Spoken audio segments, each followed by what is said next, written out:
Kia ora no mai, welcome to The Elephant. I'm Miriam McConnell. And I'm Mark Kreisel. There's an elephant in the room and we need to talk. I'm not Scottish or Irish or European, I'm Pākehā. Well, I would prefer Scottish rather than Pākehā. I'm a Pākehā, I'm a recovering racist. The baggage that we talk about is a baggage that I was born into by the actions of my ancestors. Oh, I just find that nonsense. I mean, I don't understand the concept at all. He would no doubt regard me as a racist. I refer to my children as caramello. They are that delicious mix of white sugar and dark chocolate. Today we're talking about being Pākehā. Can you be Pākehā without the baggage? Which has always been a bit awkward. For many, it comes loaded with history, politics, and identity. You say that, boy? Bloody thieving colonialists? Bloody... Nah, it's too long now. That's all right, boy. Just call them Pākehās. Only been a Pākehā for 1 minute, and already I hate you, Maori. The word Pākehā is just the name for a New Zealander of European descent, but over time it's inspired all sorts of debate, some mistakenly thinking it's a derogatory term. But its origins are likely pretty benign. Some Pākehā embrace the word. I certainly do. The Kreisels have been here since the 1840s. What about you, sister? Yeah, well, I'm really comfortable with the word. My Pākehā mum raised her kids to be Māori, but also to be proud of our Pākehā whakapapa. But let's take a look at how others feel about the word. I would consider it te reo for, like, a white person in New Zealand. Yeah, I would call myself Pākehā. Yeah. I won't call myself a Pākehā. That's what the Maoris call us. I know, it's just a thing I've grown up with. I like Maoris too, but I just don't like being called Pākehā. I'm New Zealand, European. So how does it break down in 2025? The Elephant got Polster's Talbot Mills research to ask 1,000 New Zealanders of European descent what word best describes them. 45% prefer New Zealander. 28% say European New Zealander best describes them. Kiwi is preferred by 13%. And, drum roll please, just 13% want to be known as Pākehā. Okay, but that is 1% more than a similar poll in 2013. Yeah, but it seems many aren't standing up and saying, I'm Pākehā and I'm proud. But let's be honest, the word does come with some baggage. Yeah, it does. I mean, I can see how it might feel full of baggage for some, but that's probably rooted in our complex feelings around that other C word, colonisation. Here's former New Plymouth Mayor Andrew Judd. My ancestors came here. We took over, we murdered and plundered, we set up an agreement to try and work together and ignored that. Now, Andrew Judd is joining us a little later, but it can be a thing for Pākehā to carry, raising questions of legitimacy and belonging. Greetings! So where does that leave Pākehā? Do we own the word, accept the European heritage, but also take pride in the culture we've helped to grow here? The food, the music, the humour, even the number 8 wire mindset, but also face up to the past. Yeah. So joining us now are two people who walk comfortably in Te Ao Pākehā me Te Ao Māori, Tāmasiri Mini-Sprout, who is joining us from Tahiti today. And we've got Eliza McCartney. So we've got an athlete and we have a broadcaster joining us. We don't want to put any descriptions on you guys. How would you, Eliza, describe yourself? It depends who I'm talking to be perfectly honest. I think I've kind of shifted between saying that I'm Pākehā or tangata tiriti these days seems to be a new kind of emerging way to describe yourself. And if I'm in Te Ao Māori, I'd describe that my whakapapa is from Ireland and Scotland, but I'm born and raised in New Zealand.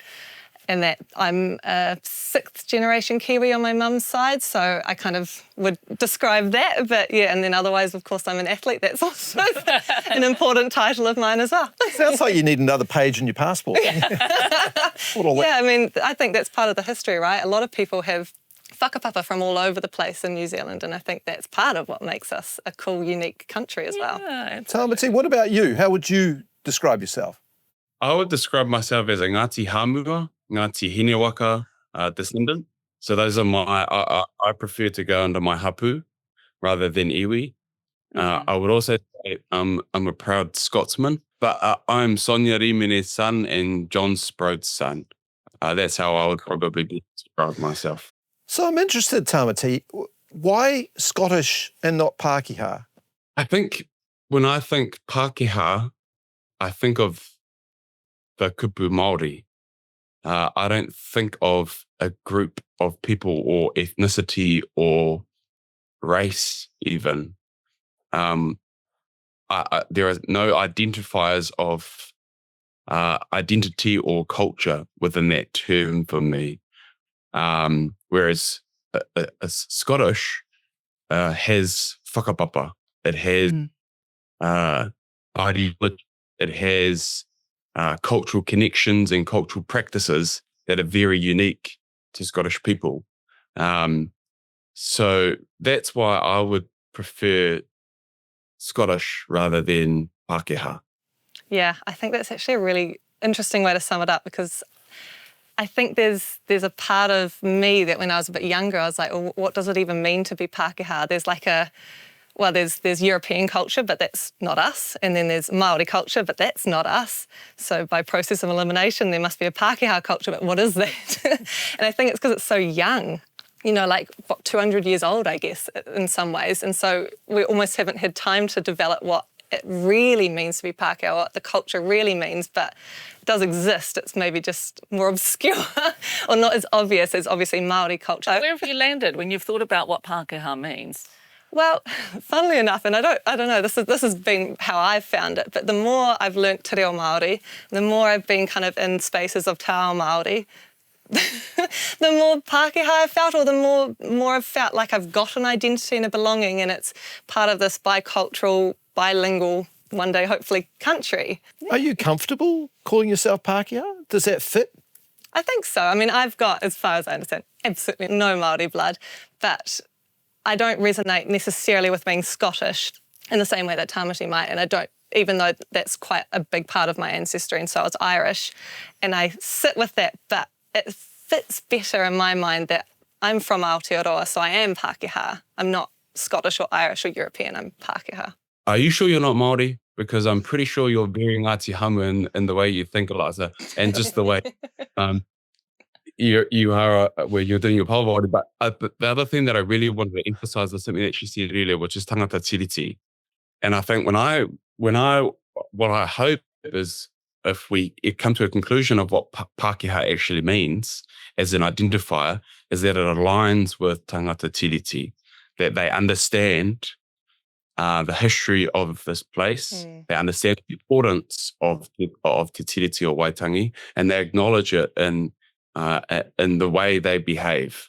So that would be my hope. That would be my hope, yeah. Are we getting closer to that or further away? I think we're getting closer. And I think once we mature as a country to have those conversations, we can then go, okay, how do we go forward together? How do we walk together as Pākehā and as Māori? So I think, and Pākehā isn't necessarily just New Zealand European. Pākehā can include anyone who comes to Aotearoa. It's less about a negative connotation and more about the not understanding what Pākehā is.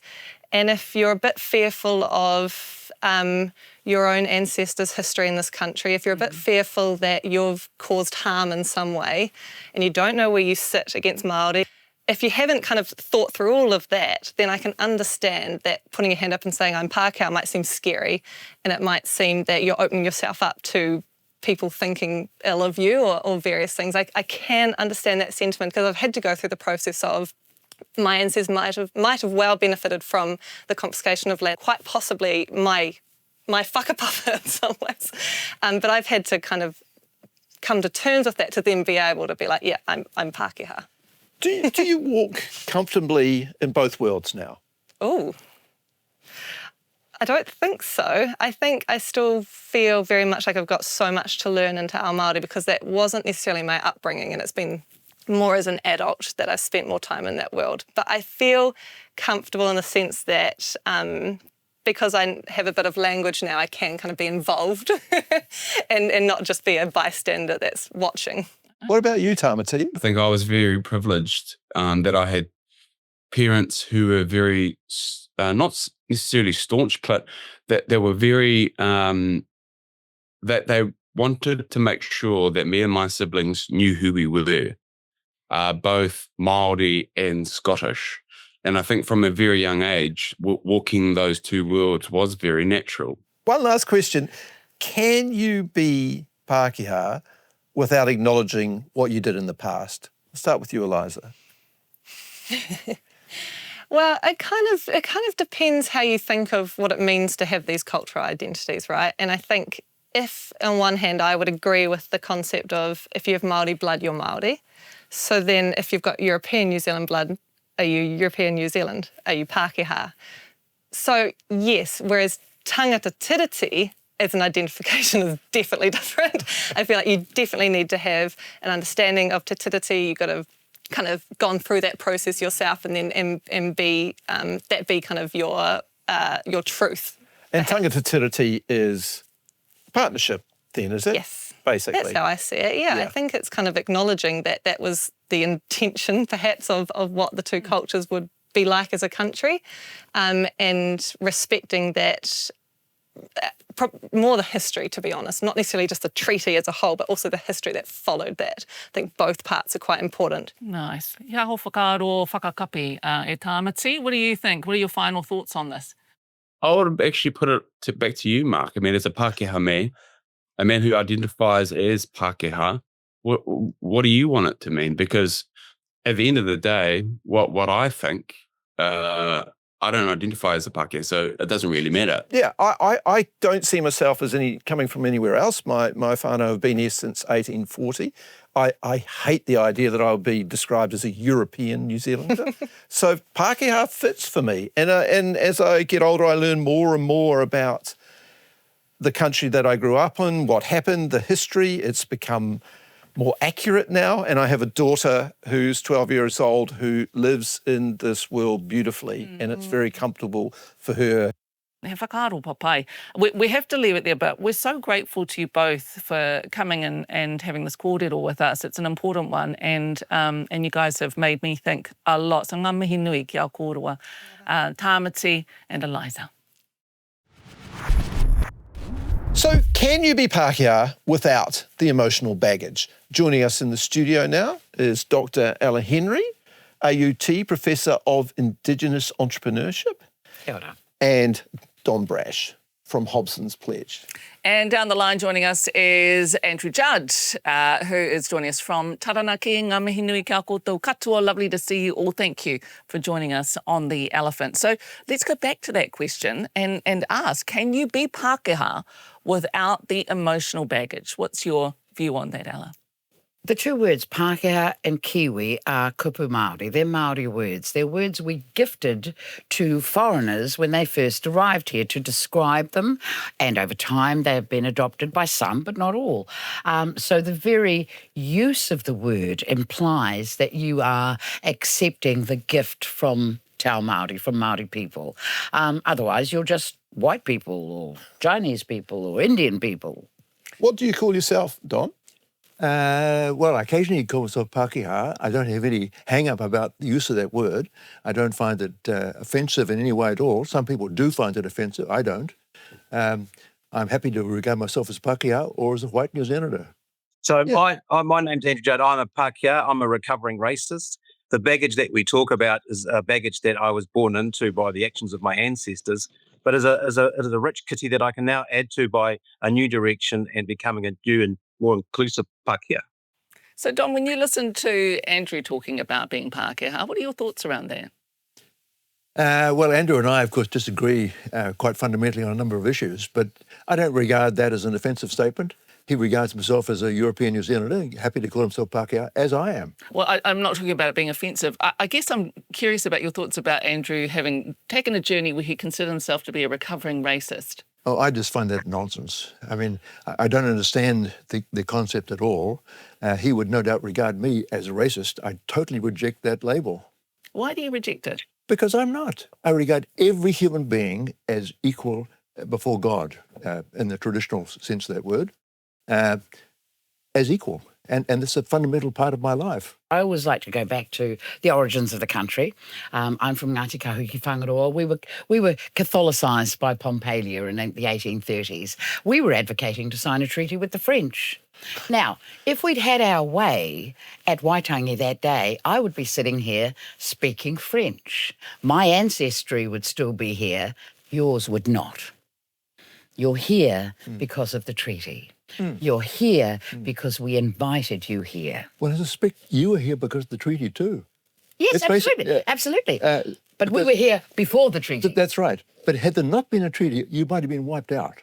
By whom? By what? The Musket Wars. The influenza your people bought? The measles your people bought? The Musket Wars destroyed huge numbers of Maori people. More before 1840 than all the New Zealanders since and then all we the found wars peace. we've had. And then we found peace. Like most of Europe that went through brutal wars in the 18th and 19th century, we found peace and reconciliation before the treaty. We did not need white people to find peace. When I hear Don speak, and I thought you respect, I don't know whether you're racist or not, I wouldn't have a clue what's in your heart, but the words you just spoke pull on my heartstrings to how I was raised in my own country, to have a complete biased, ignorant view of Māoridom, of what took place in our past, and a sense of superiority. What you're reiterating to me, and it pulls on my inner racist, is a superiority system that came and dominated and still dominates Māori to this day. So that argument we just heard, that is the nub of what's the problem of our country. And as Pākehā, we must face each other, Don. Only you and I, Don, as Pākehā, can fix this. Māori can't fix this. It is us that are broken. And I challenge your generation through mine to the next that we must change. We are broken. We are wrong. Well, I think we're making quite good progress, but in some respects we're going backwards, I agree. And we're going backwards because some Maori insist on being different. We are essentially all New Zealanders. We're all New Zealanders. Let's face it, every single party in Parliament now has Maori in it. There is 35% of the cabinet are Maori. Now, in what sense is that discriminating against Maori? Maori are integral to New Zealand governance. Because, Don, those Māori represent parties. They're not there as Māori, by Māori, for Māori. And even with Māori there, as you mentioned, the statistics haven't shifted the dial for Māori. So that isn't even fixing it, is it? Ella, how close are we to walking together, Pākehā and Māori? I am, as I plummet through my 70s, increasingly optimistic because I look around and I see young New Zealanders of many different cultures walking together. I had the great privilege of being at the end of the Toitū Te Tiriti March in Wellington last year. I saw the drones. There were 100,000 people there, and they were of all races, creeds and colours, and we were walking alongside each other because we believe that Aotearoa New Zealand is a wonderful model of what real cultural diversity might look like and feel like. Equality under those terms does not mean white superiority or Eurocentric views of the world governing every aspect of our lives, but the wonderful melding together of all of our ethnicities, our values, our religions and our languages. How would you describe yourself? He Māori aho. No Pākehā? I have a grandfather whom I never met who died 10 years before I was born. He was Irish. He went to the north and he went native. Apparently that's what they called them when they learned to speak the language and bred profusely with a Māori woman. He never went back to civilization. So that's my white bit. And I'm very proud of my Irish heritage. I've followed him all the way back to Monaghan. County Monaghan, where the Mackin family came from. I never got to meet him, but I know that he sent me. I blame him for the swearing and the drinking. Now, you and I have a place here via our whakapapa. We feel very in place on our whenua. But if you're Pākehā, how should you regard your place here? I refer to my children, I have 3 daughters, as caramello. They are that delicious mix of white sugar and dark chocolate. They are 100% Māori, 100% Dalmatian, 100% Irish, 100% Scottish. It's not a race. They can be all of those things with honour, and they honour all of their ancestors. However, they happen to live on this whenua, and therefore their ancestry, their tūpuna Māori, have a particular place whilst they are on this land. Don, what do you tell your children where they come from, who they are? One of my children is part Chinese, but he is a New Zealander. He has a Chinese, ethnic Chinese mother, and he has I'm his father, but he's a New Zealander. I don't make a distinction what his race is. Do you call him Pākehā? No, I call him Tom. But my co-spokesperson for Hobson's Pledge, Elliot Ekeley, is part Maori, part Pacific Islander, part European. His wife is Chinese. He said, my children are the new New Zealanders. But he doesn't call them Pākehā or Maori, he calls them New Zealanders. Absolutely. Yeah. It is how we honour the promises of the past in the treaty that is the issue. Well, the promise in the treaty, I think the treaty was a fantastic document. I don't want to reject it at all. But the interpretation which we put on it in the last 30 years is what I object to. The treaty, as it was signed, was a cession of sovereignty to the British Queen. Only in the English version, not in the Maori. In the Maori version also. No, it was not. So we're slowly getting off the topic here. Well, that is the topic, actually. Yeah. That is the topic about the origin of the country and who and what we are. Yes. And the debate will continue long past us. Our great-grandchildren may come to resolution. We certainly won't. So, are we two distinct people? No, I think we're multiple peoples, but what we are is one nation under a... And there are very few countries in the world that can give you the date of their origin.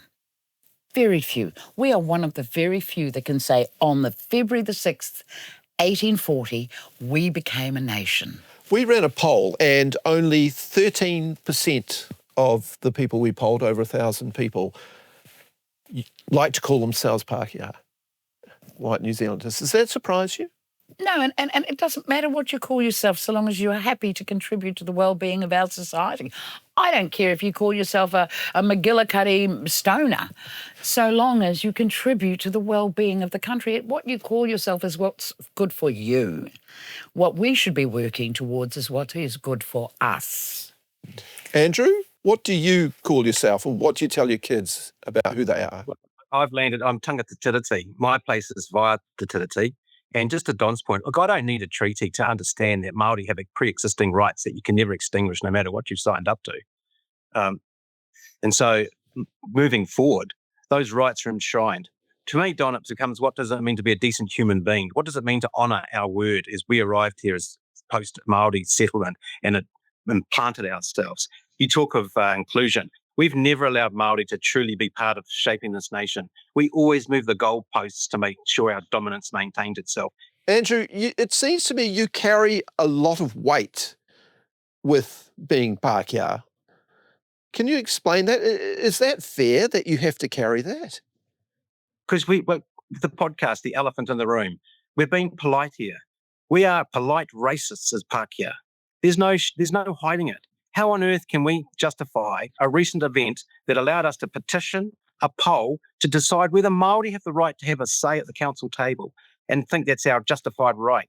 That is absolute outright superiority, white supremacy and racist. That doesn't go the other way. And you can shake your head, Mr. Brash, but I know you and your Hobson's Pledge mates, you're right behind this. And I know that because I'm from you. Right. I am a recovering racist. I'm totally opposed to Maori wards. I'm totally opposed to Maori electorates. What the heck is that about? We're New Zealanders. We do not need racially justified, determined seats either at local government or central government. I mean, the Maori electorates were put in place in 1867 for a good reason. They should have gone when every adult, male and female, got the vote. There's no longer justification for it. So, sorry, racially justifying Māori representation is wrong, but racially justifying white supremacy is okay. No, because there's more of you, so obviously you define the landscape. As I said before, Māori are in every party in Parliament. The Deputy Prime Minister is Māori. The last Deputy Prime Minister was Māori. Māori are integral to New Zealand society. Let's not distinguish them. And that has had such a wonderful impact on the well-being of Māori people. Well, some Māori people are doing very well. I'm picking you don't carry any weight of guilt for colonisation or anything like that. Of course not. I mean, colonisation was the best thing that could have happened to Māori. Well, I would disagree with that. Of course you would. Of course I would. But Māori had no written language, had no wheel. They were primitive However, People. we still managed to share with the British trench warfare. We still managed to win enough battles. Do you know that in the 1820s, missionaries called us the worst parents ever because we did not strike our children. It was the missionaries that taught us to beat our children. It was white people that brought the diseases. It was white people that brought the food. Cannibalism. So, yes, there were good things that came, but there were also horrible Cannibalism and things. infanticide. Driving into our villages and destroying them. That was okay? No, that was I'm fine? not defending that. That was civilised? No, I'm not defending that. Well, you are, actually. Colonisation benefited Maori overall. Had it not been for that, Maori may well have destroyed themselves. Once they got firearms... That is a very convenient revisionist fallacy. Musket wars were a disaster. Look at Samoa, look at Tonga, look at Fiji, who did not have that level of colonisation. Have they destroyed themselves? No, they didn't absolutely. have musket wars. It is colonisation that has the impacted musket wars us. is the problem with that is Pākehā brought the muskets. Yeah. That I accept. Can I please say, the messaging to my children and to the next generation that this discussion is highlighting the brokenness of our past. And what inspires me actually is seeing so many schools reject the government's latest, foray into stopping treaty training, we are moving. And this is the call that I make, that we have to dismantle what we've got politically and rebuild something that works for us as treaty partners. Don's era, I'm sorry, Don, but you've gone. It's finished. That rhetoric is just it's spiteful, it's ignorant, it's hurtful, it's harmful, and it has to go. And thankfully, it will go. But the message and the conversation about elephant in the backpack today is how can we build anew? How can we actually be a treaty-focused nation? Let's have that conversation, not being stuck on the archaic views and the Trump talking points. Andrew, you're dreaming. Unless we all have all equal rights before the law, we're doomed as a country. I'm not dreaming. You would probably call me woke. I certainly would. Yes, you're right. I'm happy to be wide awake. What I'm worried about is if Pākehā do not feel like they have a place where they can say, I am of this country, then we don't reach harmony. So how do we find that place? How do we make a home where Māori, Pākehā and other cultures can say, I am of this country? I work in a department in a university that has... There are 40 of us with 20 different ethnicities, and we are all comfortable to use these three terms to describe New Zealanders: tangata tiriti, all those who came because of the treaty; tangata whenua, those who are here before the treaty; and tangata moana, those we have a relationship with that transcends the treaty, the people of the Pacific that we are a part of. And those are the three peoples who are all melding. I mean, my grandchildren are a mix of all of those three. They are literally, as you said, Andrew, the future. And the past, the notion that somehow inequality equates to Māori simply asking for what was promised in the treaty, those are archaic views that will die alongside with the people who hold them. So the three types of people that you describe, do they wishful thinking? Wishful thinking. Or hang on, but do they need to understand our history and make amends in any way? I think that understanding I don't look for amends. I simply look for what was promised: the protection of our forests, our fisheries, and our whenua. In both languages. That's all I look for.